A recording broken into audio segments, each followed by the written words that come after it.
Hello friends, welcome to my channel Kahkasha YouTuber channel में आपका बहुत बहुत स्वागत है, वेलकम है। तो फ्रेंड्स, हम आपको बता दें, इंडियन आइडल सीज़न 15 में रागिनी शिंदे को आज की डेट में सभी लोग जानते हैं बहुत अच्छे से। सिर्फ उनके नाम से नहीं, क्योंकि वो गायकी बहुत अच्छा गाती हैं, उनके जो सुर हैं वो बहुत ज़्यादा अच्छे लगते हैं और उनकी आवाज़ दिल को मोह लेने वाली है। लेकिन दोस्तों, रागिनी शिंदे का जब एलिमिनेशन हुआ तो मिले जुले से कमेंट्स आए, जिसमें कुछ लोगों ने तो ये कहा कि नहीं, रागिनी शिंदे का एलिमिनेशन सही था क्योंकि उसको अभी सुरों की पकड़ नहीं है। बाकी ज़्यादातर लोगों के यही कमेंट थे कि यहाँ पर डिसीज़न अनफेयर हुआ है। तो चलिए दोस्तों, आप हमें बताइएगा, लेकिन उससे पहले अगर आपने अभी तक हमारे चैनल को सब्सक्राइब नहीं करा है, सब्सक्राइब कर लें और बेल आइकन भी ज़रूर दबा दें ताकि अगली नोटिफिकेशन आपको सबसे पहले मिले। तो दोस्तों, जैसा कि हम सभी ने इंडियन आइडल देखा है और शुरू से अंत तक देखा था, तो यहाँ पर अगर जिसने ये देखा है शुरू से, जब से ऑडिशन हुए थे तब से आपको पता ही होगा दोस्तों कि रागिनी शिंदे को किस तरीके से घसीटते हुए लेकर आए थे इंडियन आइडल 16 में, उसकी ज़बरदस्ती जगह बनाई थी। तो देखिए, इंडियन आइडल ये जो 15 था, ये शुरू से ही रहा है टीआरपी के मामले में नंबर 1 पर, क्योंकि दोस्तों यहाँ पर शुरू से ही एक ना एक नई कहानी लेते चले आए मेकर्स, जैसे कि रागिनी शिंदे को लेकर आना। तो ये इनकी खुद की पहले से सोची समझी चाल थी, क्योंकि स्क्रिप्ट ऐसा लगा था पहले से लिखी जा चुकी है। क्योंकि जब रागिनी शिंदे की आवाज़ सुनी तो जनता को लगा कि ये रागिनी तो सिलेक्शन हो गई होगा, रागिनी तो जाएगी ही जाएगी टॉप 15 में। लेकिन वहीं पर चौंका दिया, यानी कि बिगनिंग में ही चौंका दिया था यहाँ पर इंडियन आइडल वाले मेकर्स ने जनता को, क्योंकि रागिनी को सिलेक्ट नहीं करा और सिलेक्शन ना होने पर बादशाह फिर लेकर आए उसी टाइम फ़ौरन से और टॉप 16 में जगह दिला दी, यानी कि टॉप 16 कंटेस्टेंट कर दिए। तो अब ऐसा लगा था कि भाई यहाँ से ही कुछ ना कुछ नया बवाल शुरू होने वाला है। चलिए दोस्तों, अगर हम इसको भी छोड़ दें कि मेकर्स ने यहाँ पर खुद जानबूझ के चाल चली है, फिर आगे चलते हैं। आगे चल के यहाँ पे दोस्तों देखा होगा आप लोगों ने कि स्नेहा शंकर को पहले ही प्लेटिनम माइक दे दिया गया,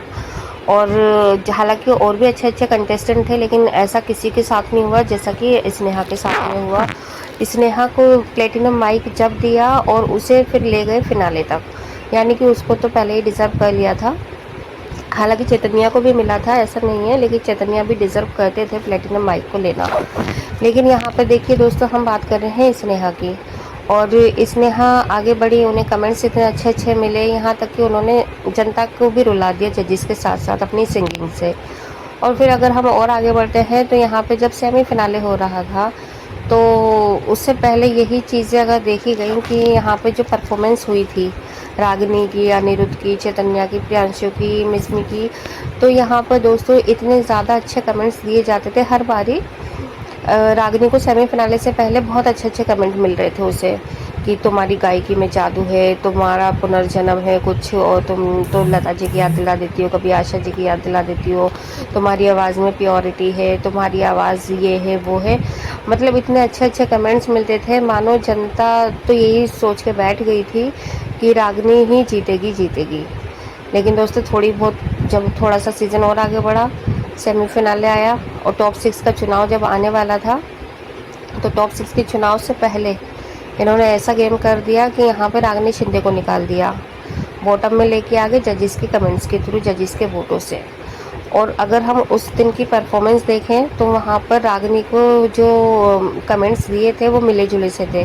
मतलब उन्हें बहुत अच्छा सर पे नहीं चढ़ाया था, ना ही मतलब जनता को ऐसा होने दिया कि नहीं, जैसे कि रागिनी ने बहुत अच्छा गाया और फिर जनता कभी ऐसा बोलती कि कमेंट्स तो इतने अच्छे दिए, जजमेंट इतना अच्छा दिया, फिर निकाला कि बॉटम में क्यों लेकर आए। तो इसलिए इन्होंने शुरुआत तभी से कर दी थी कि इन्होंने रागिनी को मिले जुले से कमेंट्स दिए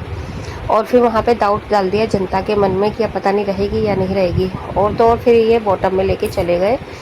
रागिनी को भी और साथ ही साथ अनिरुद्ध और मिसमी को भी। और अगर हम देखा जाए कि उस दिन की परफॉर्मेंस के हिसाब से अगर इन्होंने वोट आउट करा निकाला तो उस दिन अनिरुद्ध को निकलना चाहिए था, लेकिन इन्होंने नाइंसाफ़ी करी रागिनी के साथ, रागिनी को सेव कर लिया और अनिरुद्ध को लेके चले गए टॉप 6 में। तो यहीं पे दोस्तों इन्होंने सोच लिया था कि रागिनी को कितने टाइम तक और कितने दिन तक रखना है, तो ये इससे पूरी तरीके से साबित हो गया था कि ये पहले से स्क्रिप्टेड है और ये इनका पहले से ही डिसाइड होता है कि किस कंटेस्टेंट को कितने दिन रखना है और कौन से दिन निकालना है। और यही हुआ था टॉप 5 कंटेस्टेंट को भी लेकर, जहाँ प्रियांशु चैतन्या को इन लोगों ने जानबूझ के लेकर आए, जबकि ऐसा नहीं था कि रागिनी इनसे पीछे थी। ये चाहते तो रागिनी को भी आगे तक लेके जा सकते थे, लेकिन अगर रागिनी को ये और ज़्यादा आगे लेके जाते तो शायद जनता इनके और ज़्यादा खिलाफ हो जाती अगर ये फिनाले में उसे नहीं जिताते। लेकिन दोस्तों पता है, जब रागिनी निकली, जब इनका रागिनी का एलिमिनेशन अनाउंस हुआ, उसके 2 सेकंड के अंदर ही बादशाह उठ के खड़े हो गए और बादशाह ने फ़ौरन ही दे दिया रागिनी को ऑफ़र अपने साथ सिंगिंग करने का, यानी कि एक वीडियो एल्बम बनाने का रागिनी के साथ में। तो यहाँ पर इस चीज़ को भी एक तरीके से देखा जाए तो ये हो सकता है कि पहले से ही स्क्रिप्टेड था कि जनता का गुस्सा एकदम फूट ना जाए जजिस के ऊपर, जनता बाइकआउट ना कर दे इंडियन आइडल को, चैनल को। तो इसीलिए उस पर कहते हैं ना कि जले पे नमक छिड़कना होता है एक, और एक होता है जले पर मरहम लगाना। तो यहाँ पर इन्होंने नमक तो जजिस ने पहले ही छिड़क दिया था रागिनी को निकाल कर, लेकिन बादशाह ने यहाँ पर मरहम लगा दिया फ़ौरन ही, ताकि जनता का जो गुस्सा है वो शांत रहे और जनता सोचे कि चलो कोई बात नहीं, ये रियल डिसीज़न था इन लोगों का।